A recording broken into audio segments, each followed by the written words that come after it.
ॐ भद्रं कर्णेभिः शृणुयामदेवाः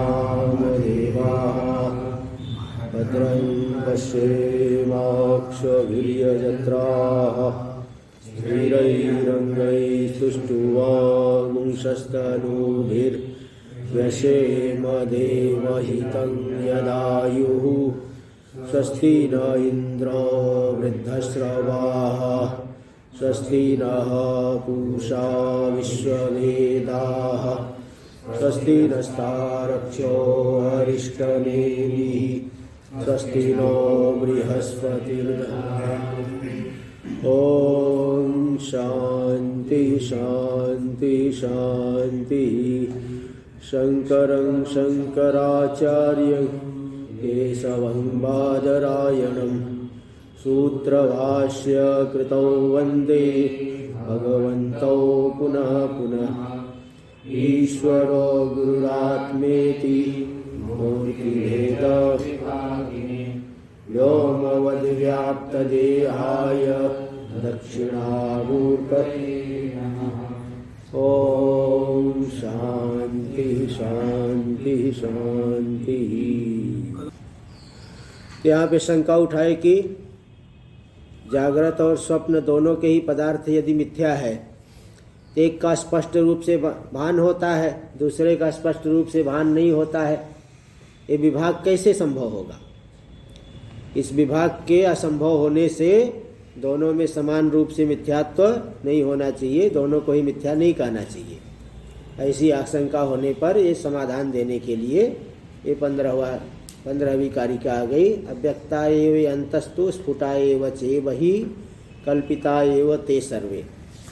जो अंतः यानी शरीर मन के भीतर, शरीर के भीतर जो पदार्थ दिखाई पड़ रहे हैं, स्वप्न आदि के पदार्थ, मनोराज्य के पदार्थ, जो कि अव्यक्त है, स्पष्ट रूप से भासमान नहीं है, और जो बाहर इंद्रियों के द्वारा दिख रहे हैं, स्पष्ट रूप से दिख रहे हैं, तो दोनों ही कल्पित ही है। तो फिर विशेषता कहाँ से आई? स्फुटाओ भासमानत्वम अस्फुटाओ भासमानत्वम, ये विशेषता कैसे आ गई? बोले इंद्रियांतरे। यहाँ सप्तमी किस अर्थ में बता दिया? निमित्त अर्थ में। हाँ, निमित्तात् कर्म योगे करके एक वार्तिक आता है, उससे सप्तमी विभक्ति हो गई। इंद्रिय रूपी निमित्त, इंद्रियांतर, मन तो दोनों जगह है, स्वप्न और जागृत दोनों जगह, लेकिन जागृत अवस्था में इंद्रियों के द्वारा विषयों का ज्ञान होता है, इंद्रिय भी है मन भी है, इसलिए स्पष्ट रूप से भान होता है। और स्वप्न के पदार्थ केवल वासनाओं के माध्यम से अभिव्यक्त होते हैं, दिखाई पड़ते हैं, इसलिए स्पष्ट रूप से स्वप्न के पदार्थों का भान नहीं होता है, इसलिए दोनों ही मिथ्या है। केवल इंद्रिय को, निमित्त को लेकर के स्फुटाओ भासमानत्व जागृत के पदार्थों में आता है। टीका में दूसरी पंक्ति अव्यक्ता इति तक तो हो गया था। ये मनस्य अंतर्भावना रूपत्वाद अस्फुटा, मन के भीतर जो भावना रूप है, वासनाओं से अभिव्यक्त हो रहे हैं, ऐसे जो अस्फुट पदार्थ है, ज्यादा अत्यंत स्पष्ट नहीं है। ये च मनसो बहिरुपलभ्यमानः, और जो मन से बाहर उपलब्ध हो रहे हैं, दिखाई पड़ रहे हैं, स्फुटा भवन्ति, स्पष्ट रूप से भाषित होते हैं, ते सर्वे मनः स्पंदन मात्रत्वेन कल्पिता, वे सभी के सभी मन के स्पंदन मात्र है, मन की कल्पना मात्र है। 2 नंबर टिप्पणी है। हाँ, तो 2 नंबर यही दे दिया, अंतर इंद्रियम मन, तो मन की कल्पना मात्र होने से कल्पित है। मिथ्याव अंतर बहिर्ंद्रिय भेद निमित्तः स्फुटत्वा स्फुटत्व विशेष, कि अंतर इंद्रिय और बहिर्ंद्रिय भेद निमित्तक जो स्फुटत्वाभास और अस्फुटत्वाभास रूपी विशेषता वो मिथ्या ही है, सब के सब मन के कल्पना मात्र है। न मिथ्यात्वम अमिथ्यात्वम वा तत्रोपयुज्यते, स्फुटत्व में, स्फुट रूपता में, अस्फुट रूपता में मिथ्यात्व अमिथ्यात्व का उपयोग नहीं है। क्यों? क्योंकि मिथ्या भूतेष्वपि तद्दर्शनात्, मिथ्या पदार्थों में भी वह देखा गया है, तद्दर्शन। देखो 3 नंबर टिप्पणी में दे दी, स्फुटत्व दर्शनात् इत्यर्थ। कई स्वप्न ऐसे होते हैं कि बहुत दिन तक याद रह जाते हैं, और कुछ स्वप्न ऐसे होते हैं कि आज ही हमें नहीं मालूम पड़ेगा, कल जागने पर ही नहीं मालूम पड़ेगा, क्योंकि उस रोज स्वप्नावस्था प्रतिदिन आती है, ऐसा नहीं किसी दिन नहीं आती, लेकिन हर एक स्वप्न याद नहीं रहता। और कुछ स्वप्न ऐसे हैं बहुत दीर्घ काल तक याद रह जाएंगे। तो स्फुटावभासत्व अगर कहोगे, स्फुटावभासत्व होने से सत्य है, तब तो स्वप्न के पदार्थ भी सत्य हो गए जो स्फुट रूप से भाषित हो रहे हैं। इसलिए मिथ्यात्व में स्फुटत्व का कोई उपयोग नहीं है ना, अथवा मिथ्यात्व और असत्यत्व का स्फुटत्व में कोई उपयोग नहीं है। सत्य भी जो है अस्पष्ट रूप से भाषित होता है। अब किसी की आंख खराब है और ठीक से दिखाई नहीं पड़ रहा है, पढ़ ही नहीं पा रहा है, चश्मा लगा करके भी नहीं दिख पा रहा है, कान खराब है, सुन नहीं पा रहा है, तो क्या मिथ्या है? व्यावहारिक को तो फिर व्यावहारिक सत्ता वाले को तो व्यावहारिक कहेंगे, लेकिन वो पारमार्थिक दृष्टि से देखे सब मिथ्या है। इसलिए स्फुटत्व को लेकर के मिथ्यात्व ऐसा नहीं बोल सकते हैं, वह मिथ्या समान ही है,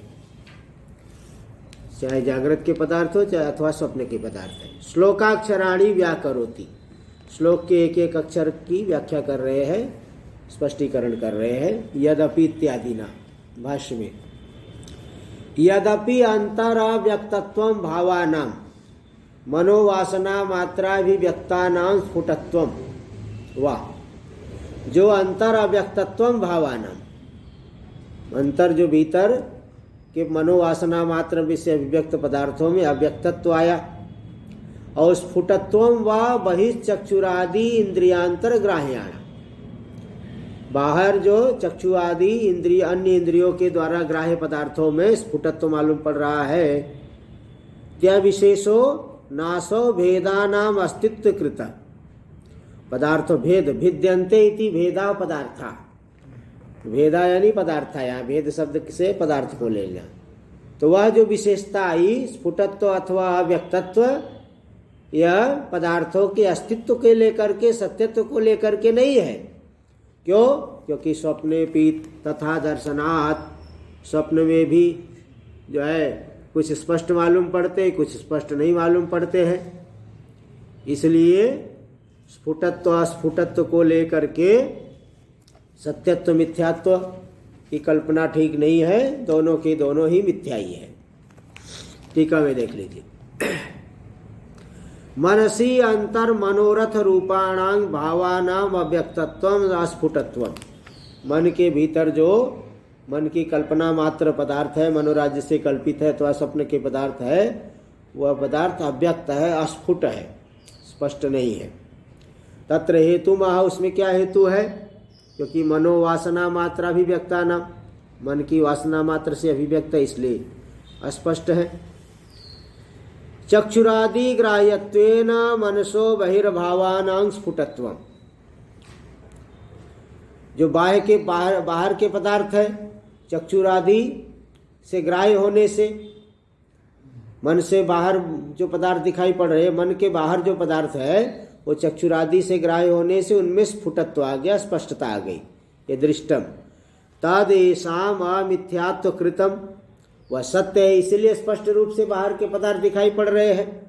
इति शंकां वारयति, ऐसी शंका किसी को हो सकती है, इस शंका का वारण कर रहे हैं कि नासो भेदानाम अस्तित्व कृतः, जो मन के बाहर दिखने वाले पदार्थ है वह उनमें जो स्फुटत्व आया, स्पष्ट दर्शन हो रहा है, वह सत्य होगा है, इसलिए स्पष्ट दर्शन हो रहा है, ऐसा नहीं कर सकते हैं। क्यों? क्योंकि स्वप्ने भी तथा दर्शनात् सर्व संप्रतिपन्न मिथ्यात्वे स्वप्ने, सर्वैः संप्रतिपन्नं मिथ्यात्वं यस्मिन् स्वप्ने, स स्वप्नः सर्व संप्रतिपन्न मिथ्यात्वः, यानी जिस स्वप्न को सभी लोग मिथ्या कहते हैं, उस स्वप्न में भी क्या मालूम पड़ता है? स्फुटत्व विशेष प्रतिभाना, स्फुटत्व रूपी विशेषता का भान स्वप्न में भी होता है। स्वप्न के पदार्थों में भी कोई स्पष्ट मालूम पड़ते हैं, कोई अस्पष्ट मालूम पड़ते हैं, इसलिए नासौ विशेषो मिथ्यात्वम अमिथ्यात्वम वा प्रयोजयितुं प्रभवति। वह जो विशेष है, कौन सा विशेष? स्फुटत्व, एकदम स्पष्ट दिखाई पड़ना, यह मिथ्यात्व अथवा मिथ्यात्व को सिद्ध नहीं कर सकता। कि स्पष्ट दिख रहा है तो सत्य है, अस्पष्ट नहीं दिख रहा है तो मिथ्या है। ये तो स्वप्न के पदार्थों में भी स्पष्टता अस्पष्टता दोनों मालूम पड़ती है। इसलिए उसको लेकर के स्वप्न मिथ्या सत्य अमिथ्या का निर्णय नहीं हो सकता है। सत्य मिथ्या का निर्णय इससे होगा कि जो तीनों कालों में रहे वही सत्य है, और जो तीनों कालों में नहीं रहे वही मिथ्या है। अयं विशेषस तर्हि केन सिद्ध्यति। फिर बोले ये अंतर क्यों आया? फिर कुछ स्पष्ट दिख रहे, कुछ स्पष्ट नहीं दिख रहे हैं। इत्याशंक्य चतुर्थ पादार्थम आह। ऐसी आशंका होने पर चतुर्थ पाद के अर्थ को बताते हैं स्पष्टीकरण करने के लिए। किंग तर्हि, फिर क्यों जो है स्फुटत्व भान हो रहा है जागृत के पदार्थों में, बाहर के पदार्थों में? बोले इंद्रियांतर कृत एव। अन्य इंद्रिय मन से अतिरिक्त बाह्य चक्षुरादि इंद्रियों से अगर हम दर्शन कर रहे हैं, मन भी जुड़ा हुआ है, चक्षुरादि इंद्रिया भी है, तब स्पष्टता पदार्थों में मालूम पड़ती है। टीका में मनोमात्र संबंधाद अंतर्भावानां वासना मात्र रूपाणाम अस्फुटत्वम। जो शरीर के भीतर, मन के भीतर जो पदार्थ मालूम पड़ते हैं, जो कि वासना मात्र स्वरूप वाले हैं, संस्कारों के माध्यम से ही अभिव्यक्त होते हैं, तो मनोमात्र से संबंध होने से उनमें अस्फुटत्व आ गया, वे स्पष्ट नहीं है। देखो 2 नंबर टिप्पणी भी देख लीजिए। मनोमात्र संबंधात इत्यादि। मनसा स्मर्यमाणस्य देवदत्तस्य अस्फुटत्वम। स्वप्न में देवदत्त को देखा तो मन से स्मरण कर रहा है, इसलिए स्पष्ट नहीं दिखाई पड़ा। और चक्षुषा दृश्यमानस्य तु स्फुटम। और चक्षु से देख रहे देवदत्त को तो स्पष्ट दिख रहे हैं, हाथ पैर सब देख सकते हैं। जो मित्र है गले मिल लेते हैं, हाथ मिला लेते हैं। बोले बड़ा अच्छा कपड़ा पहन के रखा है भाई, हाँ, तो इस तरह से पूछ पाछ भी लेते हैं, लंबे समय तक वहाँ चर्चा भी कर लेते हैं। तो चक्षु से दृश्यमान देवदत्त में स्पष्टता आ गई, और मन से स्मर्यमाण देवदत्त में अब बैठे बैठे स्मरण करो आप, इतना स्पष्ट नहीं भान हो रहा है, इतनी बात भी नहीं कर सकते ज़्यादा वहाँ पे स्मरण। लेकिन ये चक्षु से देख रहे हो तो उसमें स्पष्टत्व आगे प्रसिद्ध ही है। इसलिए अन्य इंद्रियों का सहयोग मिलने पर पदार्थों के भान में स्पष्टता हो जाती है। तो यहाँ बता दिए बहिर्भावानाम तो चक्षुरादि बहिर्इंद्रिय संबंधात युक्तम स्फुटत्व। बाहर के जो पदार्थ है उनमें तो चक्षुरादि बाह्य इंद्रियों का संबंध होने से उनमें स्फुटत्व स्पष्टता युक्त है। तदेश विशेषो मिथ्यात्वा विशेषेपि सिद्ध्यति इत्यर्थ। ये जो विशेषता है, भेद है, मिथ्यात्व दोनों पदार्थों में समान होने पर भी स्फुटत्व सिद्ध हो जाता है। स्फुटत्व प्रतिभास भेदस्य मिथ्यात्वेपि संभवात्। मिथ्या पदार्थों में भी स्पष्ट रूप से भान होना, अस्पष्ट रूप से भान होना दोनों ही संभव है। इसलिए प्राग उक्तम अनुमानम अविरुद्धम। ये जो पूर्व में अनुमान किए थे 83 पेज पे, 83 पेज पे, कि वो वही जो दे दिए थे, जागृत भावानाम वैतथ्यम दृश्यत्वा स्वप्न दृश्यवत, इस अनुमान में कोई विरोध नहीं है। 83 पेज वाले अनुमान में कोई विरोध नहीं है। इसलिए प्राग उक्तम अनुमानम अविरुद्धम। पूर्व में जो अनुमान किया गया कि जागृत जगत को मिथ्या सिद्ध करने के लिए स्वप्न दृष्टांत दे करके दृश्यत्व को हेतु बना करके जो अनुमान किया गया, उस अनुमान में कोई विरोध नहीं है। इति उपसंहारति अतः इति। अतः भाष्य में अतः कल्पिता एव जागृत भावा अपि स्वप्न भाववत इति सिद्धम। वहाँ वही से अनुमान शुरू किए थे। तो जागृत के जो पदार्थ है वह कल्पित ही है, स्वप्न के पदार्थ के समान दृश्यत्व आदि हेतुओं से ये बात सिद्ध हो गई। इस तरह से यहाँ पे सिद्ध कर दी। भवतु सर्वस्य कल्पितत्व, स्वप्न को लेकर के यहाँ बहुत विचार किया गया मांडुक्य उपनिषद में, कारिका में। अन्यत्र इतना विचार नहीं करते। यहाँ पे स्वप्न को ही पहले सिद्ध मिथ्या सिद्ध किया गया है। नहीं तो कोई स्वप्न को भी कह देते सत्य है, आज मैंने सत्य स्वप्न देखा, ऐसा बोलते हैं। कुछ घटना ऐसी होती है कि जागृत में भी देखे और स्वप्न में भी देख लेते हैं, तो लोग कहते भाई वो तो स्वप्न सत्य है। तो सत्य नहीं बल्कि सूचक है। वो सत्य घटना का सूचक होता है। जैसे प्रतिबिंब से बिंब की सूचना मिल जाती है। दर्पण में दिखा आदमी आ रहा है, हाँ वो आ रहा है, इधर देख लिए, तो सूचना मिली। प्रतिबिंब सत्य नहीं है ना। तो वो बिंब की सूचना दिया। अब ये जो प्रतिबिंबवाद है, प्रतिबिंब सत्य है, वो तो बिंब रूप से देख रहे इसलिए सत्य कहते हैं प्रतिबिंबवाद। प्रतिबिंबत्वेन प्रतिबिंब मिथ्या है और बिंब रूप से सत्य है, ऐसा वो कहते हैं। चलिए देखिए, हो गया 15 श्लोक, 15वीं कारिका हो गई। भवतु सर्वस्य कल्पितत्वम, चलो ठीक है। पूर्व पक्षी भी अब सिर हिला दिया, ठीक है चलो हम भी मान लेते सब कुछ कल्पित है। आपने तो बहुत युक्ति लगाई, अब तो मानना ही पड़ेगा। चलो सब कल्पित है, हमने मान लिया। सा पुनः सर्व कल्पना केन द्वारेण, किसके माध्यम से इतनी सारी कल्पना हो गई? पूरा मिथ्या जगत कल्पित हो गया है। कैसे जो है कल्पना हो गई इतनी ज्यादा? थोड़ी बहुत होती तो ठीक थी, इतनी ज्यादा कल्पना करके रखे है। 14 भुवन है, उसमें 84 लाख योनियां है। जीव जो है अनादि काल से पैदा हो रहा है, मर रहा है, पैदा हो रहा है, मर रहा है, नाना प्रकार के भोगों का अनुभव कर रहा है। कर्म से स्वर्ग, स्वर्ग से फिर वासना लेकर के आएगा, संसार में ही घूमते रहता है। इतनी कल्पना किस द्वार से, किसके माध्यम से होती है?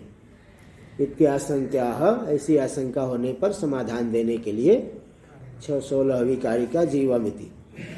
जीवं कल्पयते पूर्वं ततो भावान् पृथग् विधान् बाह्यानाध्यात्मिकांश्चैव यथा विद्यस्तथा स्मृतिः। जीवं कल्पयते पूर्वं ततो भावान् पृथग् विधान् बाह्यानाध्यात्मिकांश्चैव यथा विद्यस्तथा स्मृतिः। वह जो चेतन है पहले जीव की कल्पना करता है। पहले अपने आप को विशिष्ट करके जीव की कल्पना का, अपने को जीव मान लिया। परमात्मा ही जीव रूप में आया है। शरीर इंद्रिय आदि से संबंध हो करके अपने को जीव माना, कर्ता भोक्ता माना। तो पहले अपने को जीव रूप से कल्पना कर लिया और फिर ततो भावान पृथक विधान, इसके अनंतर नाना प्रकार के पदार्थों को, मन के भीतर जो सुख दुख इच्छा द्वेष आदि और बाहर जो है घटपट आदि, इन सभी पदार्थों को बाह्यान आध्यात्मिकांश चैव, कुछ बाह्य पदार्थों को घटपट आदि और कुछ आध्यात्मिक मन के भीतर सुख दुख आदि राग द्वेष आदि, इन सभी पदार्थों को कल्पना कर लेता है। तो पहले चेतन ने ही अपने को विशिष्ट रूप में जाना, जीव रूप में जाना, फिर बाद में नाना प्रकार के पदार्थों की कल्पना हो गई।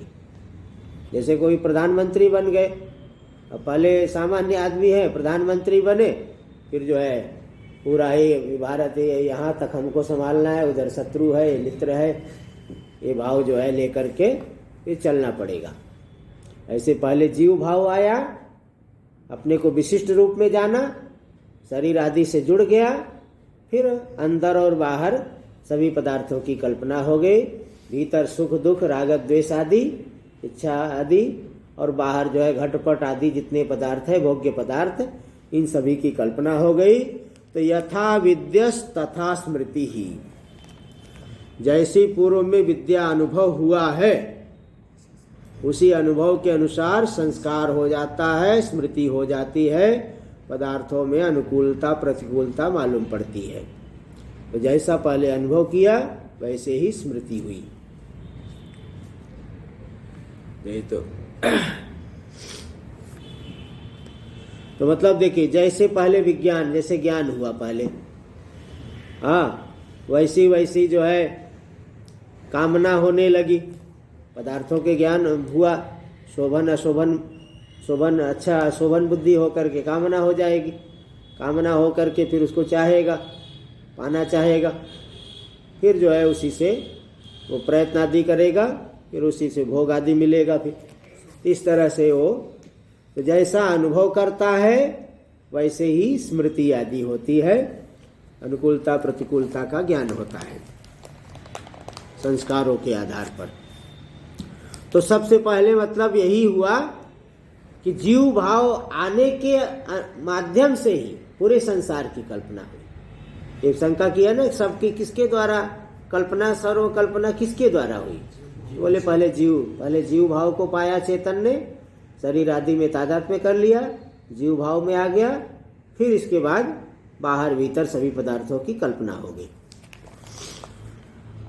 टीका में देख लीजिए, आत्मा ही सर्वं मायावशेन कल्पयन आदौ विशिष्ट रूपेण जीवम कल्पयति। माया से विशिष्ट होकर के आत्मा सभी की कल्पना करता है।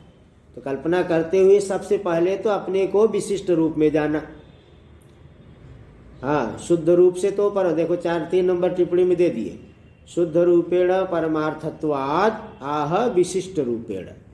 शुद्ध रूप से तो पारमार्थिक स्वरूप हो गया ना, इसलिए यहाँ कह दे विशिष्ट रूप से पहले जीव की कल्पना करता है, इसके अनंतर सभी पदार्थों की कल्पना करता है। तथा इति तत्सृष्ट्वा तदेवानुप्राविशद इति श्रुतेः स्वयमेव जीवो भावम आपद्यते।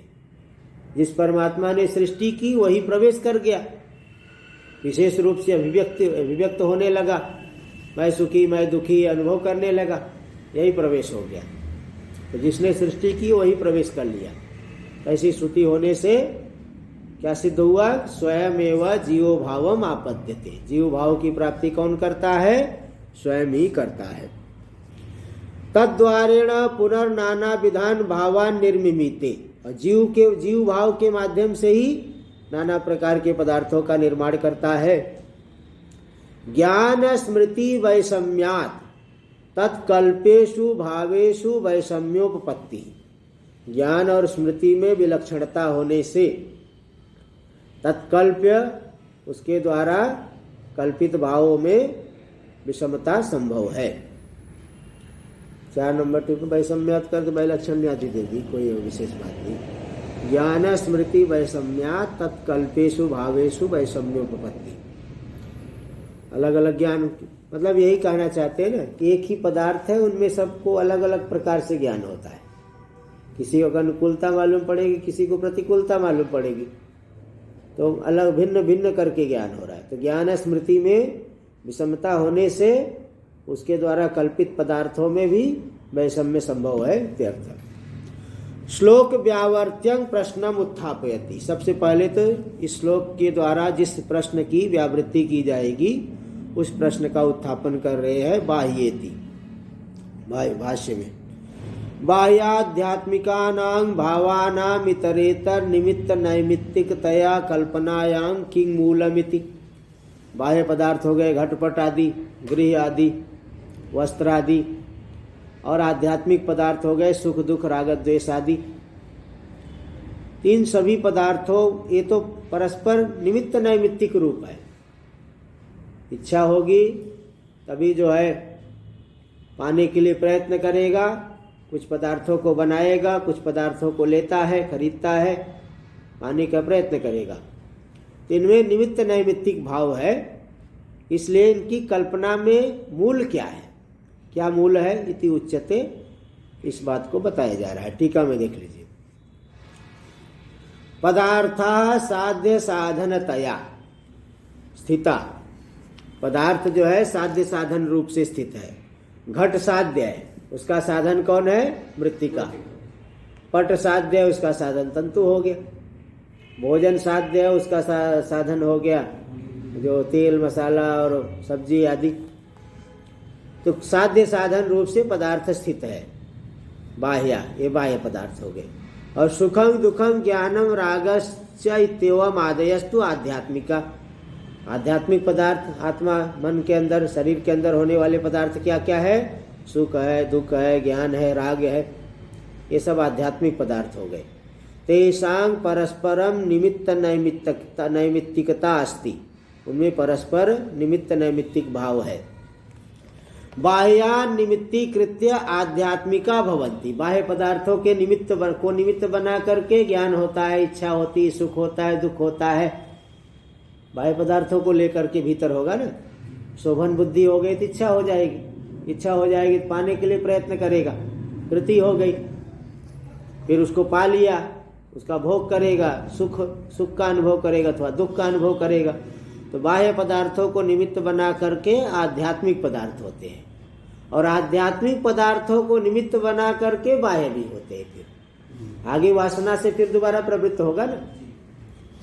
तान अपि निमित्तीकृत्य इतरे जायन्ते, उन अंदर सुख दुख आदि को निमित्त बना करके ही फिर बाह्य पदार्थ बनेंगे। घट की वासना है तभी तो घट लेगा, और घट लेने के लिए बनाना पड़ेगा। पैसा बहुत हमें सुख देता है, ये बुद्धि हो गई। एक बार पैसा कमाया, उससे वासना, उससे जो है भोग किया, वासना हो गई, फिर दोबारा पैसा कमाने की का प्रयत्न करेगा। तो बाह्य को निमित्त बना करके भीतर जो सुख दुख राग द्वेष हो रहा है, और सुख दुख राग द्वेष से फिर बाह्य पदार्थ हो रहे हैं। परस्पर निमित्ती नैमित्तिक भाव यही दिखा रहे हैं। तान अपि निमित्तीकृत्य इतरे जायन्ते, उन आध्यात्मिक पदार्थों को निमित्त बना करके बाह्य पदार्थ उत्पन्न होते हैं। तदेवम इतरेतर निमित्ततया नैमित्तिकतया च कल्पनायां मूलं वक्तव्यम। तो बाह्य पदार्थ और आध्यात्मिक पदार्थ परस्पर एक दूसरे के निमित्त नैमित्तिक है। कभी बाह्य पदार्थ से भीतर के पदार्थ सुख दुख आदि उत्पन्न होंगे, इच्छा द्वेष उत्पन्न होंगे, कभी इच्छा द्वेष से ही फिर बाह्य पदार्थ भी बनेंगे। ते जो परस्पर इनमें निमित्त नैमित्तिक भाव आया, उस कल्पना में मूल क्या है? क्यों मूल तो बताना पड़े, क्योंकि निर्मूल कल्पनायाम अति प्रसंगात, निर्मूल कल्पना हो अगर कहोगे तब तो अति प्रसंग हो जाएगा। ऐसे तो पुष्प आकाश पुष्प भी बन जाए, फिर तो बिना मूल के ही अगर कल्पना होगी तब तो बंध्यापुत्र भी हो जाए, आकाश कुसुम भी हो जाए। तो इसलिए निर्मूल कल्पना नहीं मानी जाएगी, उसकी मूल कोई बताना पड़ेगा। श्लोकाक्षर योजनया परिहरत, श्लोक के एक एक अक्षर की योजना करके इस शंका का परिहार कर रहे। उच्यते, बताते हैं। पहले तो जीव की कल्पना करते हैं। उच्यते इति जीवम, भाष्य में जीवम हेतु फलात्मकम, जीवम एक नंबर टिप्पणी है हेतु फलात्मकम पे। देखो टिप्पणी देख लीजिए, हेतु फलात्मकम इति कर्तृत्वाध्यासाधिष्ठानी सन हेतुर भोक्तृ भोक्तृत्वाध्यासाधिष्ठानी संस्य फलम आत्मैव इत्यर्थ। तो जीव क्या है, कैसा हेतु फलात्मक। हेतु यानी कर्ता बन जाता है, वो हेतु हो गया, भोक्ता बन गया, वो फल हो गया। तो कर्तृत्व अध्यास का अधिष्ठान बन करके वह हेतु हो जाता है, मतलब कर्ता हो जाता है। कर्तृत्व अध्यास का अधिष्ठान बन करके, अधिष्ठानी होकर के हेतु हो गया, और भोक्तृत्व अध्यास का अधिष्ठानी होकर के वह फल हो गया। भोक्ता बनेगा, करेगा, फिर सुख भोगेगा ना, तो हेतु फलात्मक हो गया जीव। उस जीव भाव की कल्पना पहले हो जाती है। तो अहम करोमि मम सुख दुखे, देखो दोनों आ गया। मैं अहम करोमि ये कर्तृत्व आ गया, और मम सुख दुखे ये भोक्तृत्व आ गया। अहं करोमि मम सुख दुखे इत्येवं लक्षणम हेतु फलात्मकम जीवम आदौ कल्पयते। आत्मा जो है पहले जीव भाव की कल्पना कर लेता है, मैं करने वाला हूँ, मैं भोगने वाला हूँ, ये भाव पहले आ जाता है, फिर आगे सृष्टि हो जाती है।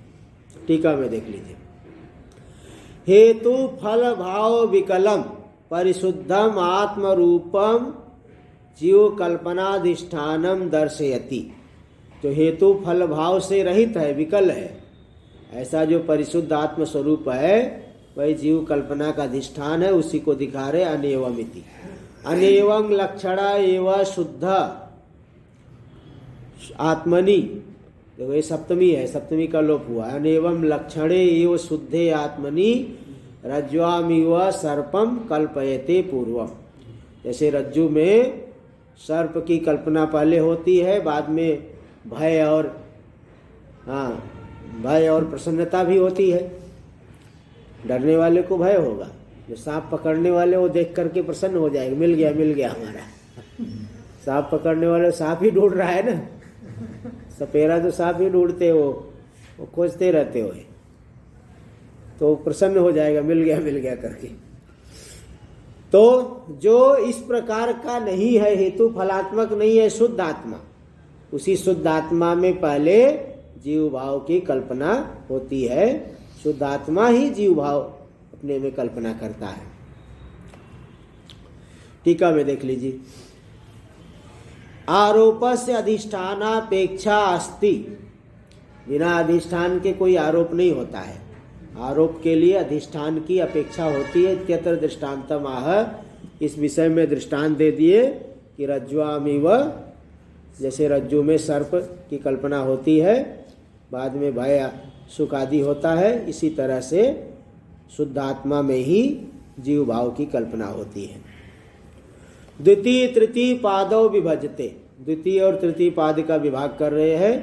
ततो भावान पृथक विधान, भाष्य में ततस्तादर्थेन क्रियाकारक फल भेदेन प्राणादि नाना विधान भावान बाह्यान आध्यात्मिकांश चैव कल्पयते।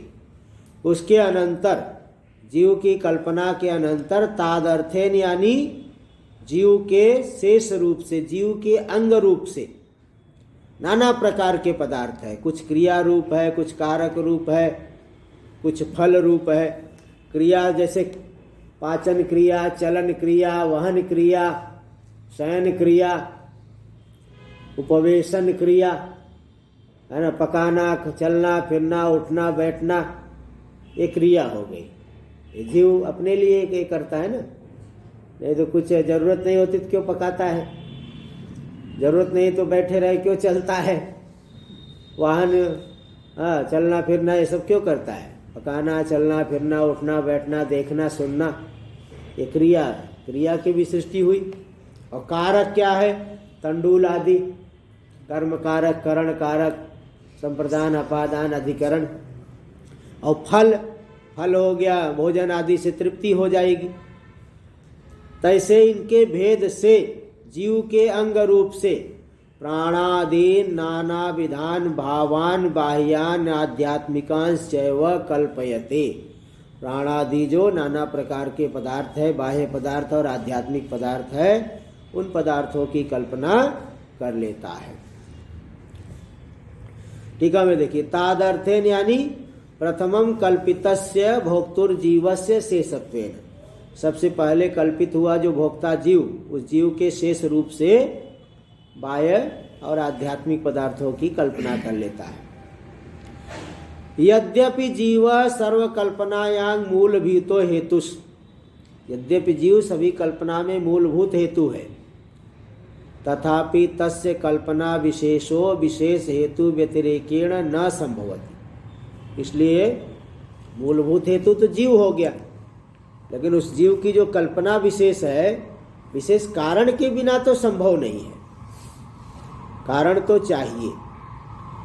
इसलिए इति संकते, ऐसी शंका करे, तत्र कल्पनायाम को हेतु, जो बाह्य आध्यात्मिक पदार्थों की कल्पना करता है उसमें क्या हेतु है, बोल रहे तत्र, ये यही दे रहे हैं, संकते तत्र चतुर्थ पादेन उत्तरम, आह चतुर्थ पाद के द्वारा उत्तर दे रहे, उच्यते, इसको बताते हैं।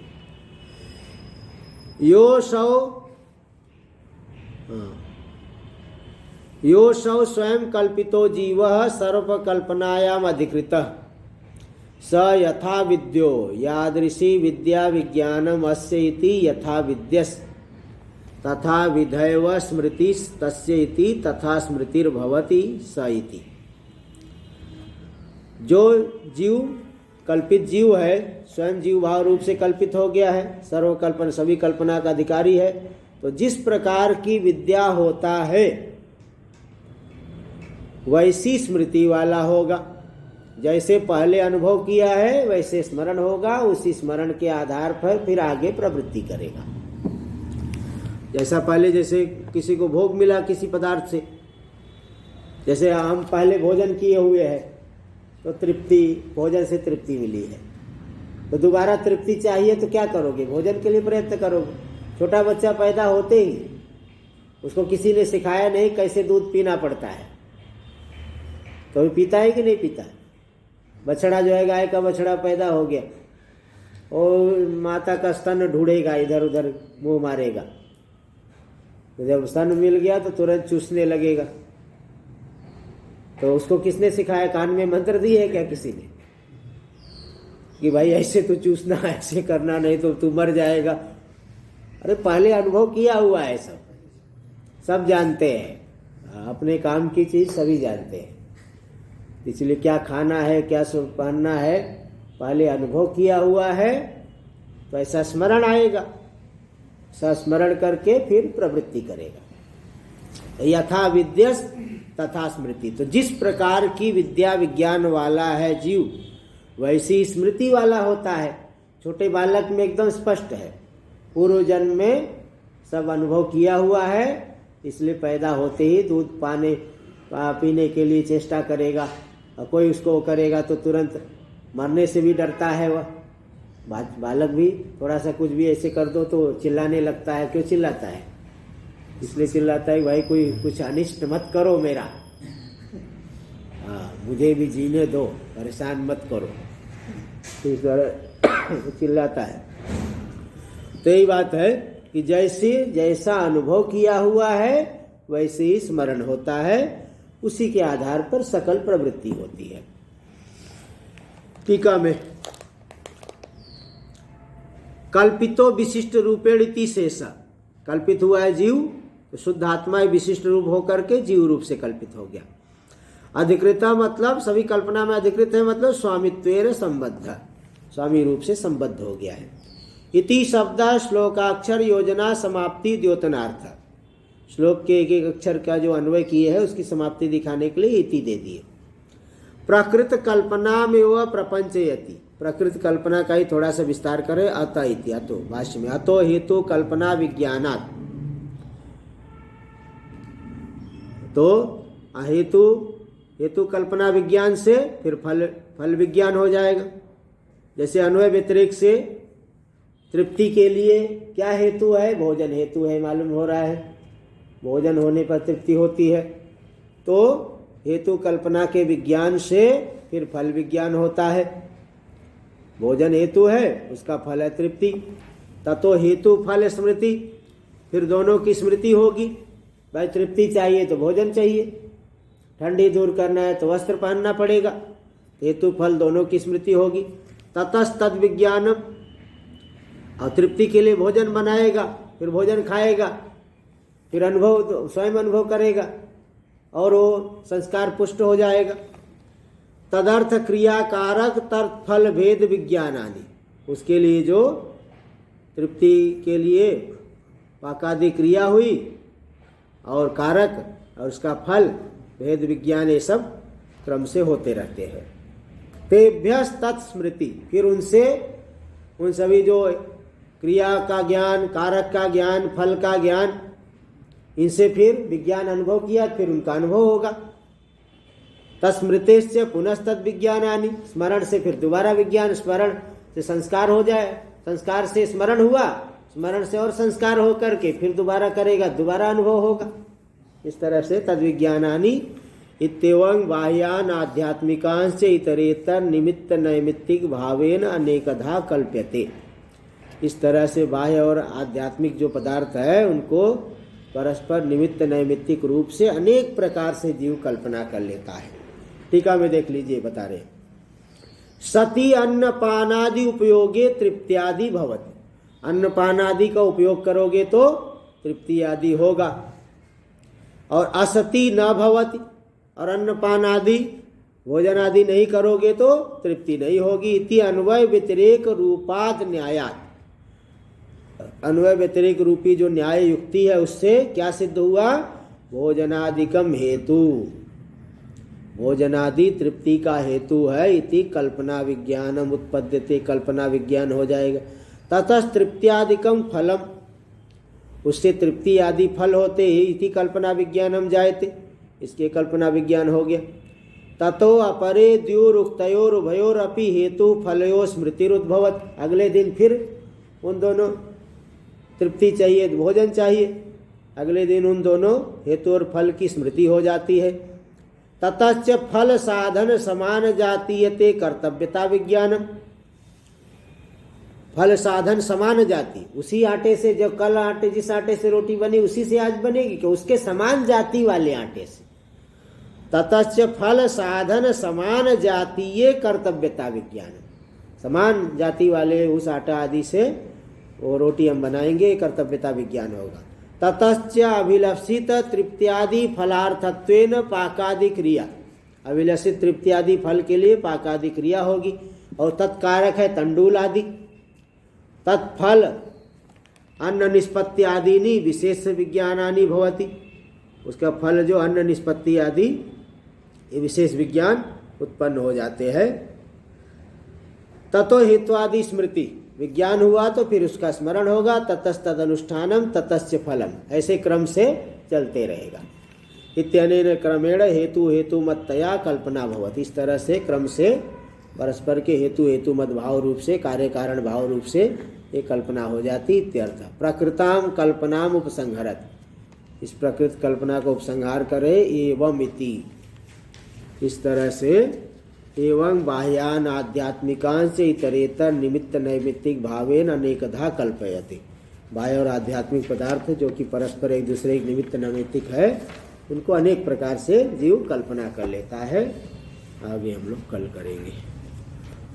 ओम भद्रं कर्णेभिः शृणुयाम देवाः, भद्रं पश्येमाक्षभिर्यजत्राः, स्थिरैरङ्गैस्तुष्ट्वागुंशस्तनूभिर्व्यसेम देवहितं यदायुः।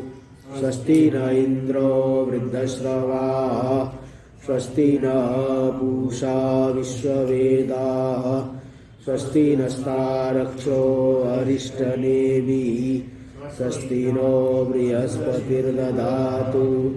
ओम शांति शांति शांति। शंकरं शंकराचार्यं केशवं बादरायणं सूत्रभाष्य कृतौ वंदे भगवन्तौ ईश्वरो गुरुरात्मेति मूर्तिभेद व्योमवद्व्याप्तदेहाय दक्षिणामूर्तये नमः। ओम शांति शांति।